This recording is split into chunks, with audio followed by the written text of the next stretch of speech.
Nous sommes le 1er juillet, tu as maintenant 2 mois devant toi. 2 choix s'offrent à toi. Première option, tu passes un été comme tous les autres à perdre ton temps sur les réseaux sociaux, regarder des séries, jouer aux jeux vidéo et ignorer tous les bons projets que tu as en tête. En gros, en septembre, tu seras la même personne, tu n'auras pas évolué. Deuxième option, tu décides enfin de changer ta vie, de prendre les choses en main. Tu vas travailler sur tes objectifs, limiter les distractions. La personne que tu seras en septembre n'aura rien à voir avec celle que tu étais début juillet. En gros, tu passeras du noob niveau 1 au tryharder niveau 100. Si tu optes pour l'option 1, quitte directement cette vidéo. Si tu optes pour l'option 2, alors reste jusqu'à la fin de cette vidéo car je vais t'expliquer en détail comment réussir ton Summer Arc. Tout d'abord, je veux que tu prennes conscience de la chance que tu as d'avoir 2 mois de libre devant toi. C'est le meilleur moment pour travailler sur ses objectifs et se concentrer sur soi et uniquement sur soi. Alors tu as intérêt à saisir cette chance. La première étape est d'avoir un objectif principal. Pour bien réussir ton Summer Arc, il faut que tu te concentres sur un objectif principal. Tu peux aller jusqu'à 2 ou 3 maximum, sinon ça sera trop. Le fait de se fixer un gros objectif principal va te permettre de savoir pourquoi tu fais tous ces efforts et donc les faciliter. Par exemple, si ton objectif est de gagner 5 kg de muscles, tu sais ce pourquoi tu vas à la salle tous les jours, pourquoi tu manges autant de calories et protéines et pourquoi tu te couches tôt. Personnellement, j'ai 2 objectifs principaux. Le premier est de faire monter cette chaîne en publiant des vidéos régulièrement et le deuxième est de m'améliorer en anglais en passant du niveau B1 au niveau B2. La deuxième étape est de décomposer ton objectif principal en tâches journalières. Après t'être fixé un objectif principal, tu vas organiser toutes tes journées en fonction de cet objectif. Donc tu vas devoir effectuer des tâches qui te permettront d'atteindre ton objectif. L'exemple de tout à l'heure, la personne qui veut prendre 5 kg de muscles va avoir comme tâche journalière d'aller à la salle de sport, de manger 100 g de protéines et de manger 3500 calories, ainsi de se coucher avant 23 h. Personnellement, pour ce qui est de monter ma chaîne YouTube, les tâches journalières sont écrire le script d'une vidéo, enregistrer ma voix et faire le montage.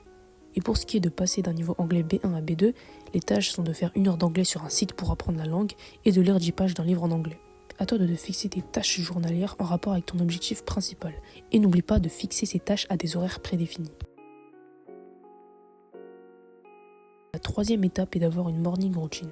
Pour avoir une bonne journée, il faut passer une bonne matinée. Donc il faut absolument que tu passes une matinée productive sans distraction. Tu ne peux pas te réveiller et juste scroller sur ton tel. Ça va littéralement bousiller ta journée.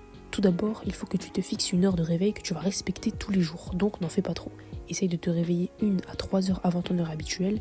Par exemple, je me réveille habituellement vers 10h30. Alors j'ai fixé mon heure de réveil à 9h pile.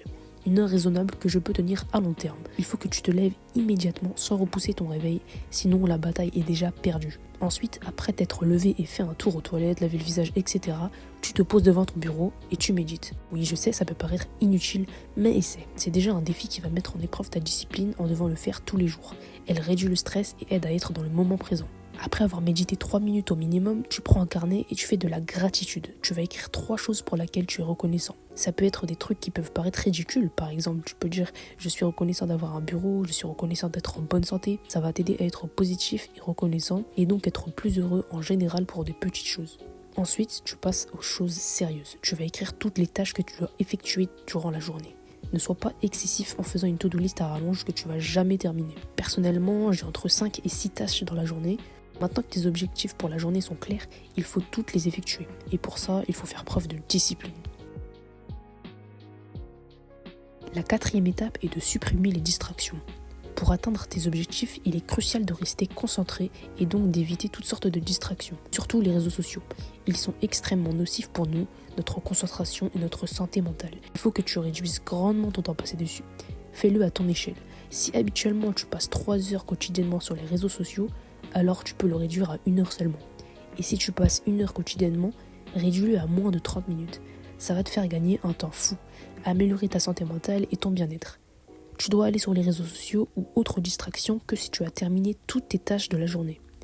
Personnellement, je vais sur les réseaux sociaux ou bien je joue à la play seulement après avoir terminé et je n'en abuse pas. De cette façon, je ne vais pas me frustrer et donc avoir la motivation de poursuivre mes efforts jusqu'à la fin. La 5e étape est de trouver sa méthode de travail. Pour atteindre tes objectifs et travailler efficacement, il est important de trouver une méthode de travail qui te convient. Voici quelques méthodes de travail productives. La méthode Pomodoro. Cette technique consiste à travailler pendant 25 minutes, puis à prendre une courte pause de 5 minutes.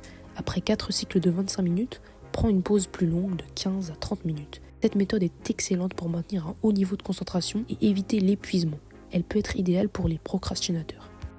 Une deuxième méthode est le deep work. C'est une période de travail intense et ininterrompue où tu dois te concentrer pleinement sur une tâche importante sans aucune distraction. Tu peux faire des séances de deep work de 2 à 4 heures. Cela va te permettre de fournir un travail de qualité en moins de temps qu'habituellement car tu n'es absolument pas distrait. Tu as maintenant tous les outils en main pour réussir ton Summer Arc et devenir une meilleure version de toi-même. L'important, c'est pas être meilleur qu'un autre, mais être meilleur que la personne que tu étais hier. Alors j'espère que cette vidéo t'aidera et si tu l'as trouvée utile, je t'invite à liker cette vidéo et me dire ce que t'en penses en commentaire. Abonne-toi à la chaîne, c'est bénéfique pour toi comme pour moi et je te souhaite bon courage pour ton Summer Arc.